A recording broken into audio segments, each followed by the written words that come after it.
Very nice to be here. I am a bit nervous. It's the first time I've done this in over 2 years. Certainly first time I've done a hybrid one, so that'll be probably even more entertaining. We are halfway through our strategy, the Hunt Museum Strategy 2025, and I think it's a good time to reflect on what we could have done differently, what could be better in its implementation, and to check if that strategy still has legs. So I'm going to set the scene of what we would deliver.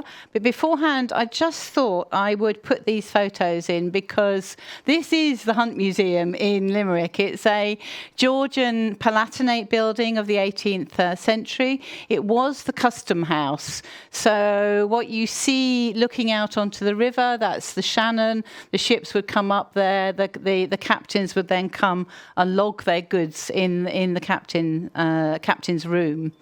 And we are trying to turn it into much more of a space that is used by everybody. So there are games there. You can see kids playing. And beyond, you can see the medieval cathedral, which is 12th century. I expect with this bit of tourism for you all to come now and visit. So before that, I'm going to just take you through the strategy. This is a short video to give you an idea of it. I'm hoping that works. Yes. At the Hunt Museum, we want to change lives with culture, creativity and learning.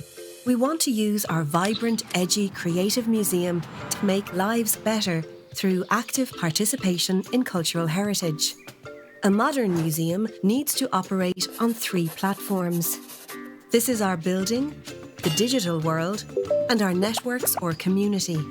Taken together, the 3 platforms can deliver our strategy of growth.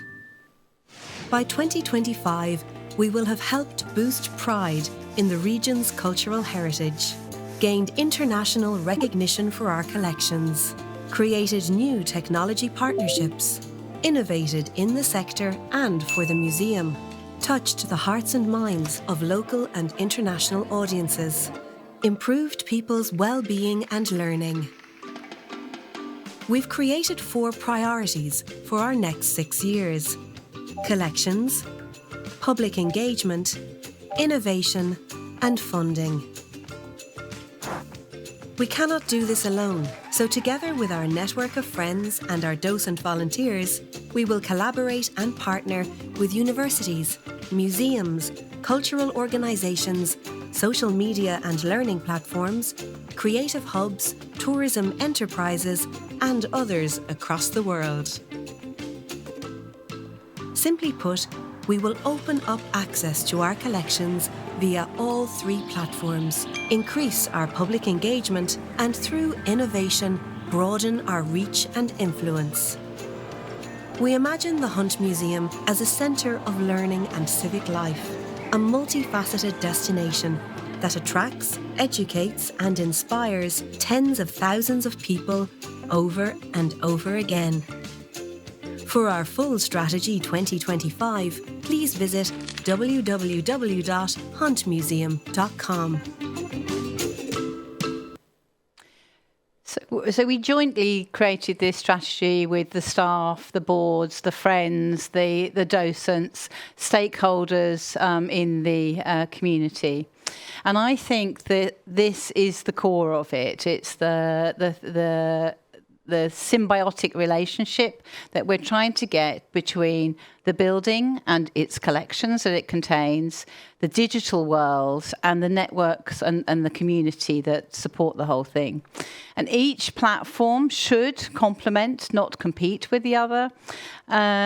Growth comes from all 3 actually working together in a really integrated fashion. I was playing with the idea whether that was a triple or an equilateral triangle, and then I came up with ménage à trois and decided to leave that whole set of metaphors there. All three need to be strong and in sync to maximise visibility and use of the collections, gain new audiences, and have an engaged and driven community to create the conditions to fulfil this strategy for growth. Theoretically, this is, of course, achievable, but it requires a change in ways of thinking and patterns of work. Each platform clamours for attention, often clamouring at attention at the same time from the same people. They require different skills and knowledge. Skills can be taught, but changing the way that we think and do something and then understanding why we've done it is actually, which is going to deliver what we think is strategy, and the experiences and the impacts that we want is much, much more challenging. Now, I think that a lot of this is predicated on being able to make sure that your collections are open, so in the public domain where at all possible. For us, everything in the Hunt Museum is in the public domain by default, whether it's digital or analogue. The first action prior to creating strategy was to get all the boards to agree to this. I don't think they knew what they were agreeing to, but that's fine. And then to open up access to collections that are in copyright, such as our Sybil Connolly collection. She's a 1950s designer. She died in 1998. We've got 40 of her dresses and an archive, a paper archive. That we've dedicated to the public domain, so it's a CC0. And that was as a result of a conversation with her heir. The only collection that we have that is legally in copyright is our Irish Contemporary Ceramics collection, and I will come to that in a bit. So we have the 4 priorities, as noted in the short film, and they are supported by collaboration with the community. So the networks and the communities, and we need to really work with them. We actually collaborate with quite a lot of bodies locally and more widely. So the local council, the universities, local artists, schools, disability organisations. This is the human platform that allows us to deliver the work on all of the priorities and to maximise our virtual and physical platforms. So I'm going to try and give you some examples against each of those priorities to see how I think it's working across the platforms and whether we actually think it's working. Well, that's the idea anyway. I'm not going to go into this, but I did think I would mention it. We have the strategy, but obviously we then have a process of implementation. We have yearly business plans, they've got KPIs, we have quarterly reports, annual reports. We use Agile. Well, I use a very bastardized version of Agile, where we have monthly sprints, which have broken down the business plan. You break down the task within that into things which are achievable, and we meet as a team twice a week for 30 minutes max. Anyway, the idea is that I'm going to try and use this as a construct to show you which platforms we are working with at any one time and where we're actually managing to get to all 3 platforms and get all 3 platforms working. That's the theory. We'll see whether that works.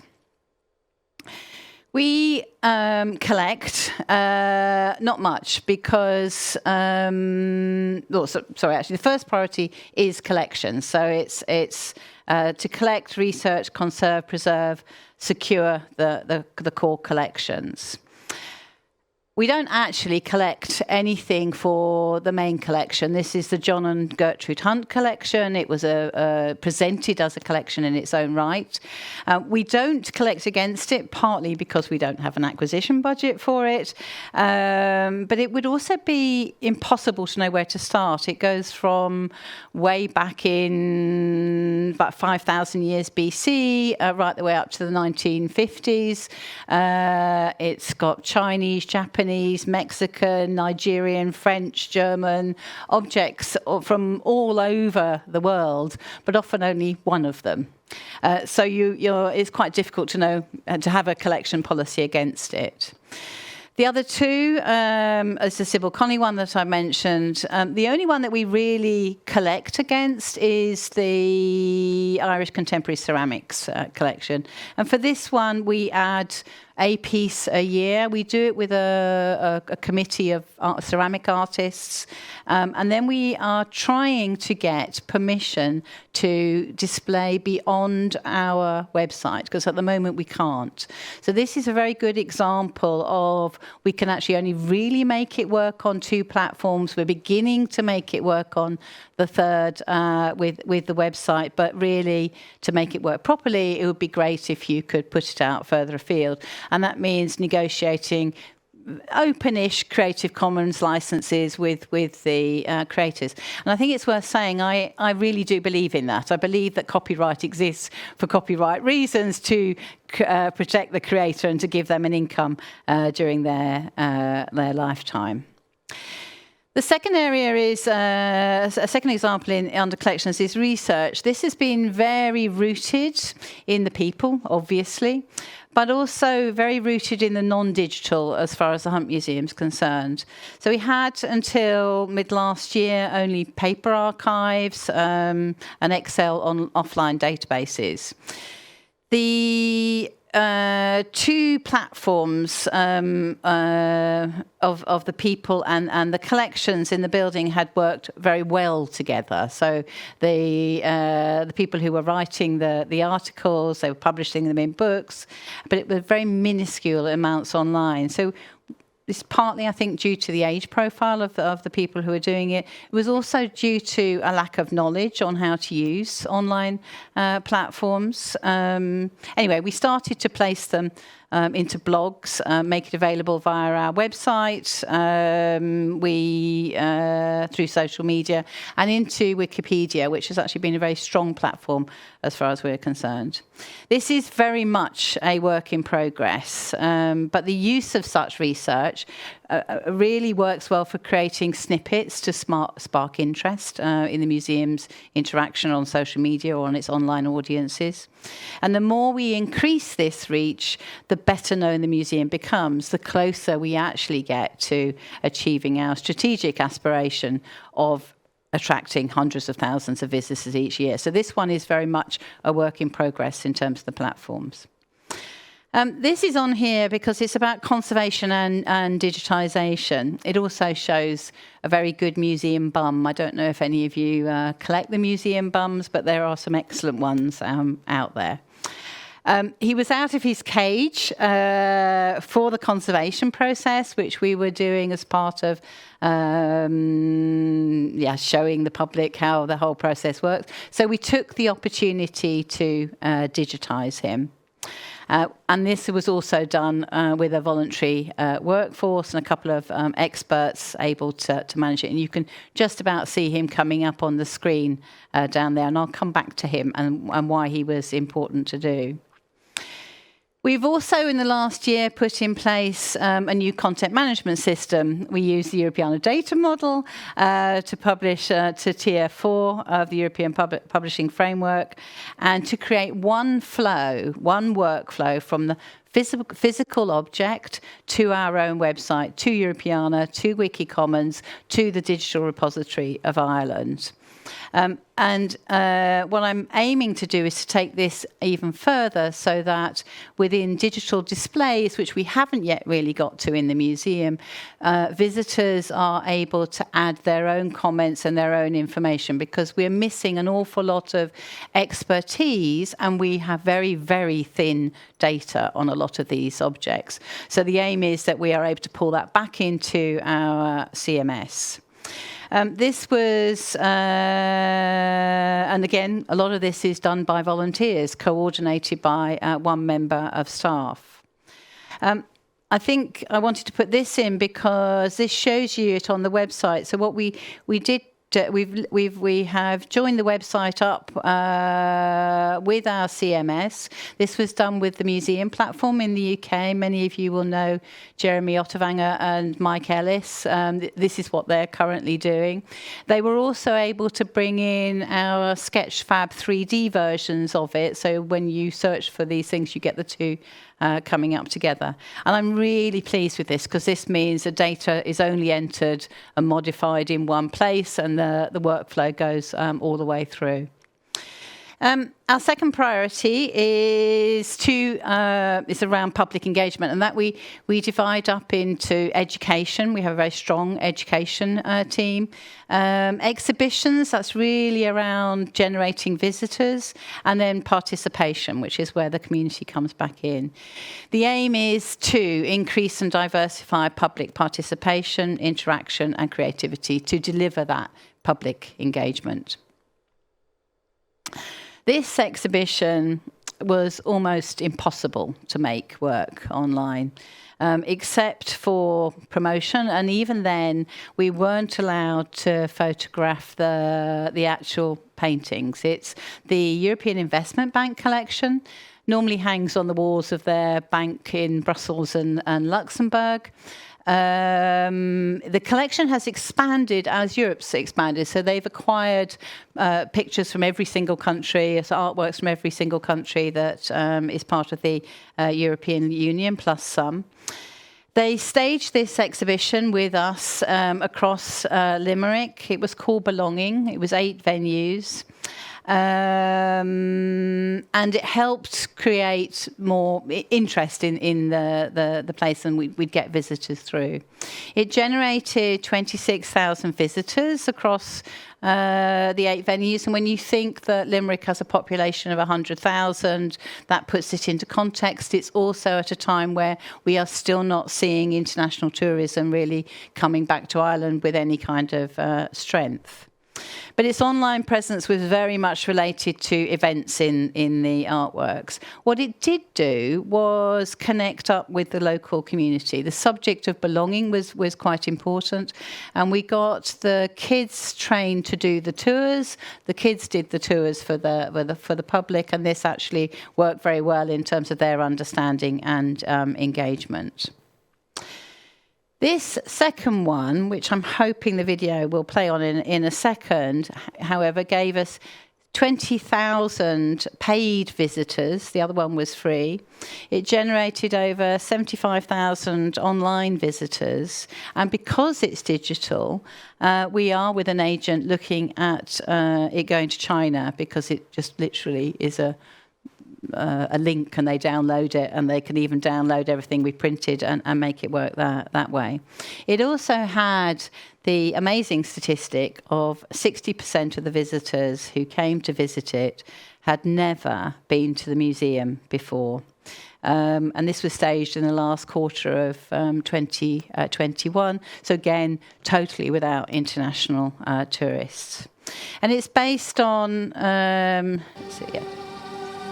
It's based on our own painted triptych. This particular one, the Garden of Earthly Delights, was painted in between 1495 and 1505 during feast days or holy days.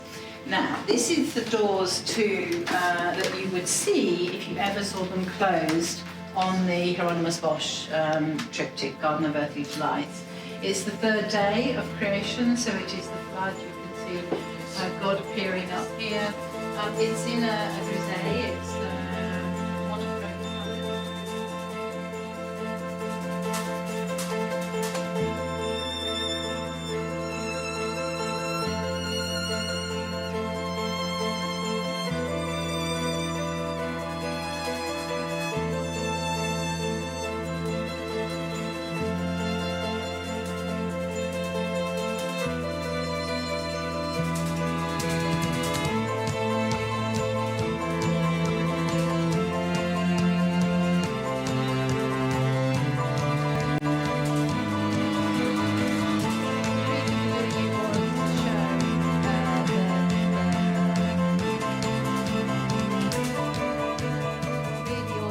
show this one that you've just seen, which was our own painted triptych, and to connect the museum collections with something that was virtual.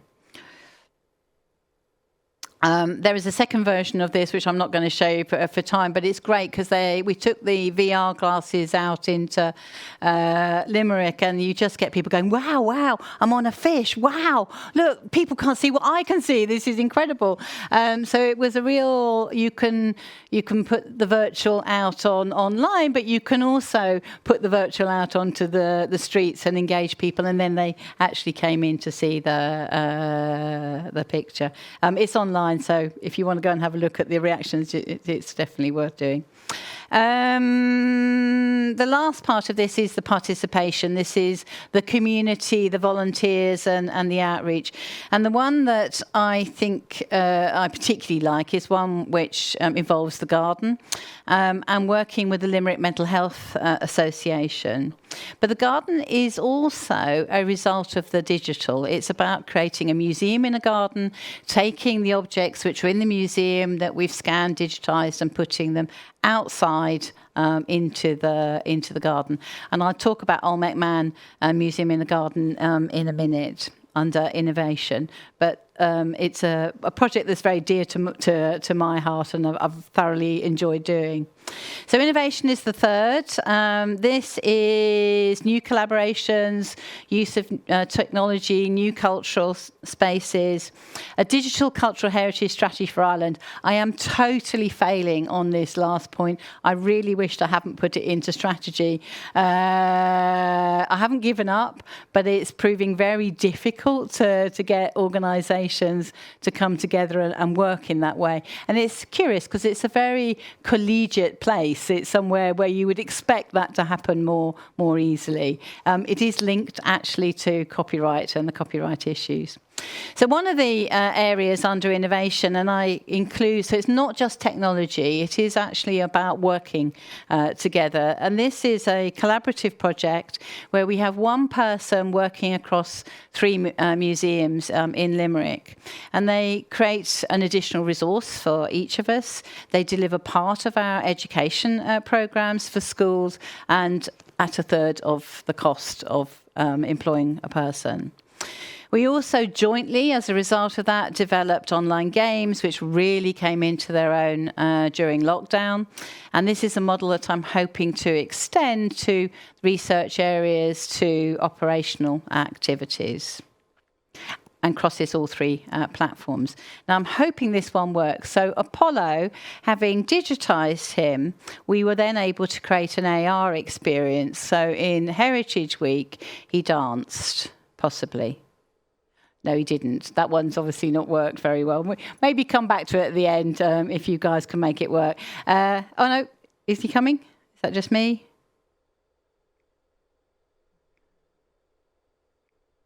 No, I'm going the wrong way now.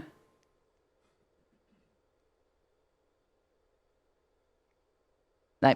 Anyway, Apollo Dance, he literally was an AR experience. He was quite big in the captain's room, and at one point he's even breakdancing, so he's sort of right down on his knees. He's banging the anvil as a blacksmith, he's fishing, he's doing all those things. And again, it was because it was digitised, you had a digital platform, you're able to show an object that people often just walk past and see he's got a whole load of things on him. In a very different context. And this is also what we're trying to do with the bells going forward. So I'm looking for our next exhibition at creating a soundscape. So when you used to talk for radio and the rest of it, you would have, I didn't know this until quite recently, that you would have this kind of metal plate that was shaped, and the sound that you get within a bell, it forms the sound, and each bell will form a different sound. So they're going to take that sound, and then we're going to have people sing or speak into a microphone record those sounds. And then we're also looking at taking a Limerick soundscape, which is to go out to the Curragara Falls, to the Loch Bar, to the Milk Market, but also things like there is, whenever you hear the helicopter going overhead, everybody freezes because they know somebody has jumped into the river. So that kind of sound played through the bell, and to create a soundscape with it, we are looking to do as part of Heritage Week this year with a youth group. So they will do it. They will put it up on TikTok. They'll come up with something, hopefully, that will be very different. So again, it's taking the physical bell, using local groups, and making use of the virtual platforms that have been created in order for us to be able to do this. Last priority is funding. None of us can exist without this, and it's finding and sustaining both public and private funding. The one example I wanted to give you here was our crowdfunder. This was funder Cobble.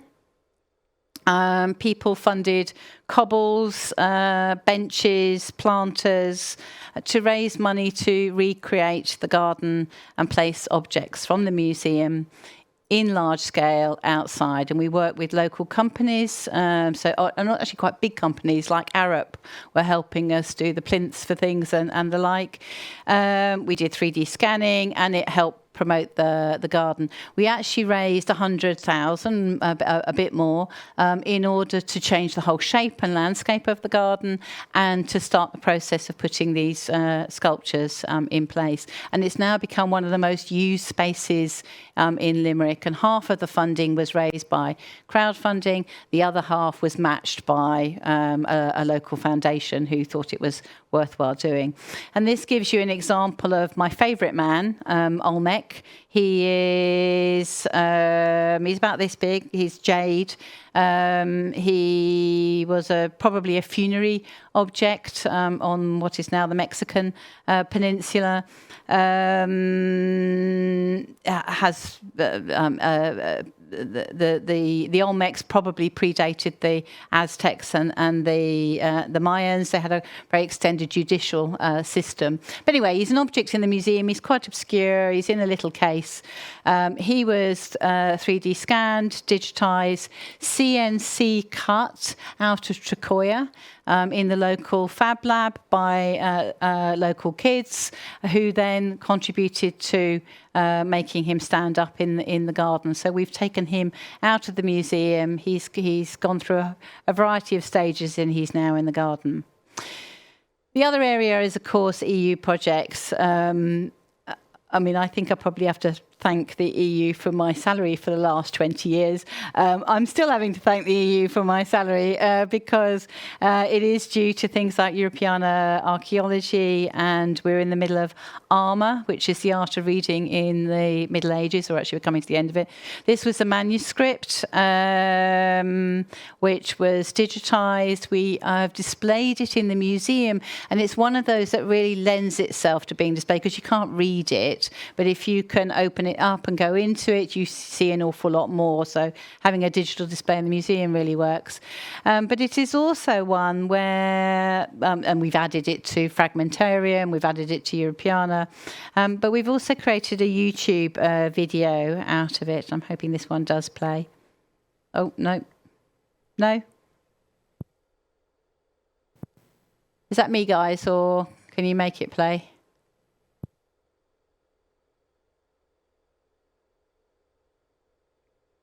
No. This was Brother John. So he translated or transcribed it and then made it into a song, and it played in... it'd be something I'm doing. Is it going to play? Sequentia Sancti Evangelii secundum Johannem. In illo tempore dicebat Iesus turbis Judeorum et principibus sacerdotum, quis ex vobis arguet me de peccato, si veritatem dico, quare vos non creditis mihi, qui est ex Deo, verba Dei audit, propteria vos non auditis, quia ex Deo non estis, responderunt igitur Iudei, et dixerunt ei, nonne benedicimus nos, quia Samaritanus estu, et demonium habes, respondit Iesus, ego demonium non habeo, sed honorifico Patrem meum et vos in honorastis me. Ego autem non quero gloria meam, est qui querat et judicet. Amen. Amen. So if you weren't asleep already, that should nicely have lulled you into. But again, it's a means of taking because we have it in digital form. He was able to spend time transcribing it, but it's putting it again into another platform and out into the virtual world. And it's all about the interaction that you want to get as a museum. So we have 3 platforms. We're looking to deliver 6 impacts under social, economic and innovation. You've seen how we use all 3 platforms and how we implement our strategy accordingly. What have been the stumbling blocks? And there are some. I think a couple of them are around copyright. One is actually around raising money to change the internal display. It's 25 years old and it feels like it's 25 years old. It's great, you can open drawers, but a lot of them are very sticky. There is far too much to see at once, so everything is out on display. We have nowhere to store anything. And it's, in an odd way, it is curated, but it isn't. It's sort of, there's all the Roman stuff, there's all the Egyptian stuff, there's all of the... So we are looking at trying to raise money in a capital grant, which I'm hoping will come through this year. The biggest one, actually, is the change management and the people. So you're trying to change mindsets. I think this will come up again and again in anything that you do with regards to making strategy work. So in 2018, we started the development of the strategy.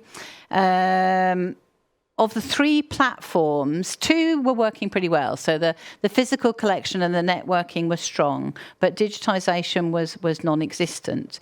Together with any real use of technology, I mean, they were hard. There was no shared drive. There was an awful lot of paper flying about everywhere. This meant that the virtual platform was hardly begun. So we really spent the first 2 years trying to make that a more equal platform. Being and to try to go towards the strategy. We had a very poor website. Collections management system was pretty much unheard of. Poor quality images in the main, and a total lack of understanding of copyright. European Archaeology and Scan the World and volunteers helped us digitise in 2D and 3D. We worked with Wikicommons. It was a very quick win to get some of the fashion and archaeology up and to wider audiences.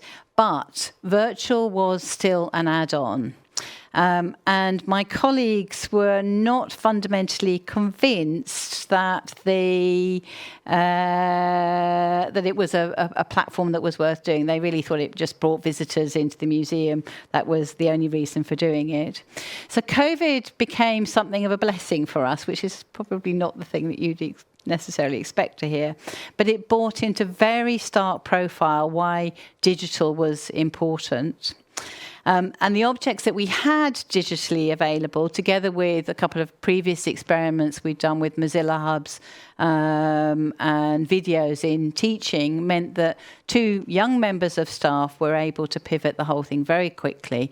And we were able to offer museum at home in a much more interactive fashion than just PDFs online. And best of all, everyone got why digital was important. I think that's true of society generally, but it made a huge shift as far as the museum was concerned. Which brings me to really the biggest stumbling block, which is employing the right people. Of course, it's a slightly difficult thing to say, but we're a smallish museum. We've got 14 FTE, 17 people. No one has a single focus job. You can't afford it, and you cover everything from security to invigilation to a new project brief to writing the policy for vulnerable adults, and that's all divided up across the board. Every day is different, new set of visitor, new events. And of course, it's probably made worse by somebody like me running it, because I like change and I like things to move forward. But we also have a largish, which is 50 plus volunteer force, so mainly retirees, and these are our docents, and they are an enormous asset, but they are also a body of people that you need to be able to manage and to get to do the things that you want them to do. So I have been thinking about this quite a lot. Sorry, not doing very well here on my clicker. Give me a second. And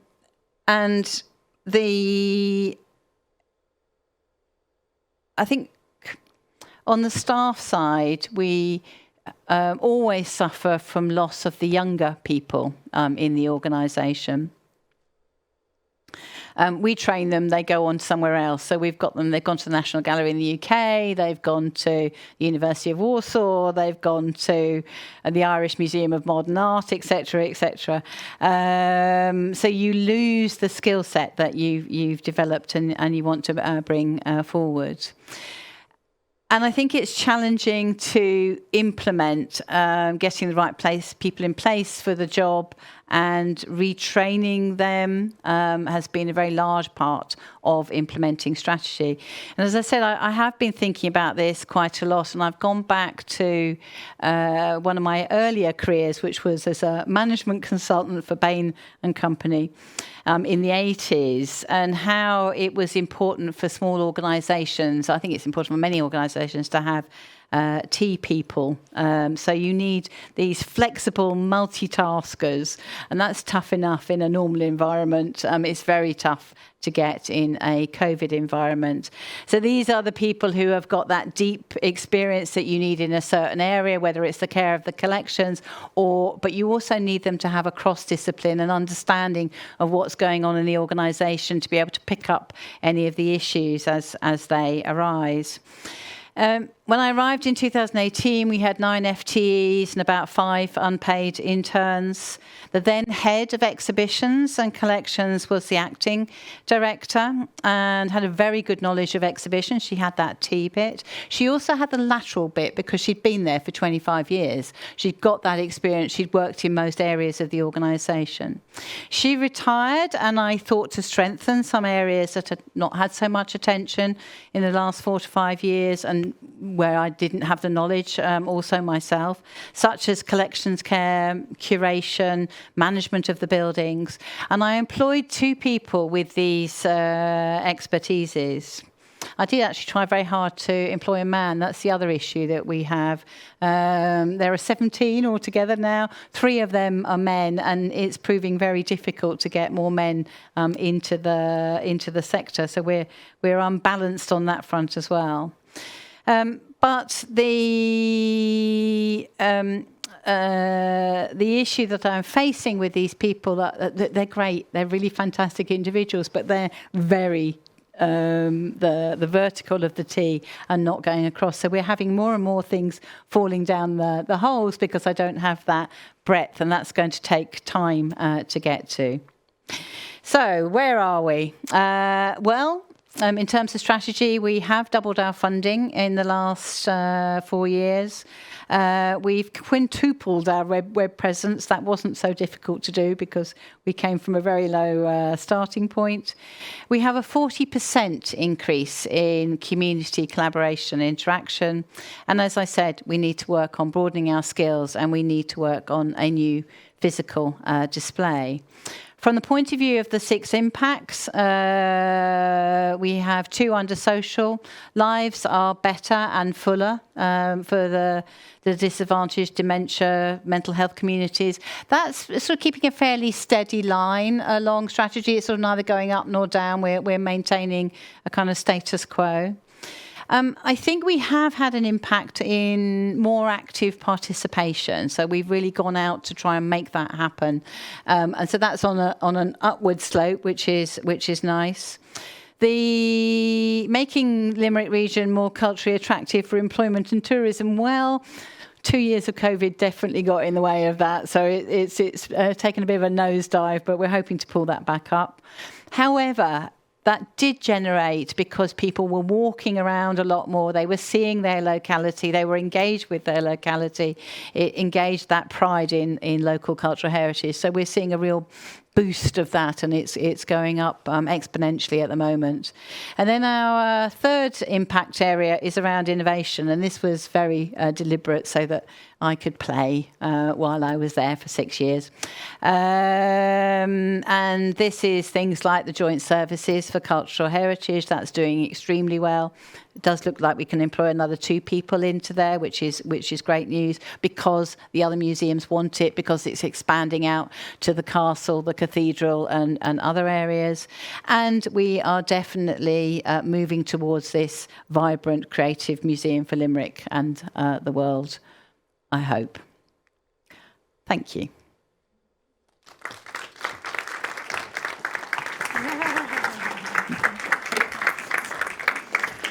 So, Jill, thank you so much for this inspiring and thought-provoking story of your museum as well. And it was really interesting to listen to these reflections and what you have done during these past years. So we don't have too much time for the questions and answers, but let's use our little time still for a few comments, which we have got from Workshop. So from Workshop, there was one question: how much collaboration there is with our other Irish museums, and is it somehow a part of strategy? Yeah, it is. So we're part of the Irish Museums Association. We do work with them. We obviously do loans and all that kind of thing with them. It's why I want a digital strategy for Ireland, because I think it will help us bring the whole thing together a lot more, and we work a lot more closely together. So we do work together, and we do support each other. If you've got an issue, you can ring anybody up. That's the fantastic thing, actually, about Ireland, and it does work. But I would like to make that more systemic. Mm-hmm. But still, that's nice to hear. Yeah.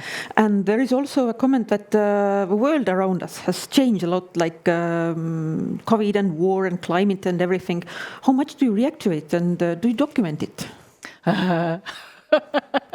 I'm the world's worst documenter. I really should not be here. We do. So, for instance, very recently we had the eco boat launched from the marina, and we supported everything that they were doing about climate change, about the effect on the river. We work very closely with Limerick's School of Art and Design. So they've just put up an exhibition which is a reaction to the environment, and very particularly the river, taking objects from the museum. So we do all of those kinds of things. Do we document it? No, not enough. We do video a lot, so we have a lot of videos which probably then need to be categorised and documented. Yeah. And anybody want to come and do that for me? Well, any volunteers are welcome. It's a great place. It's a really nice place to be. Okay. And, well, let's take the last question, but there is another remark I would like to also make about employing the right people. Is it becoming harder with younger generations that change jobs much more frequently? I'm not sure that they do. I think the problem with a small organisation is the ceiling is very quick. So you can't really move them very far up. We give them sort of other things to do, and we try and encourage them in different areas. I don't know that it's particularly a problem with the younger I remember myself, I changed job every 3 years until I got to Europeana, and then I just got stuck there for 15. So this is, I don't think it's particularly a youth problem. Problem. Okay. Thank you so much again for this presentation, for all these answers. So let's give another applause to Jill. Thank you.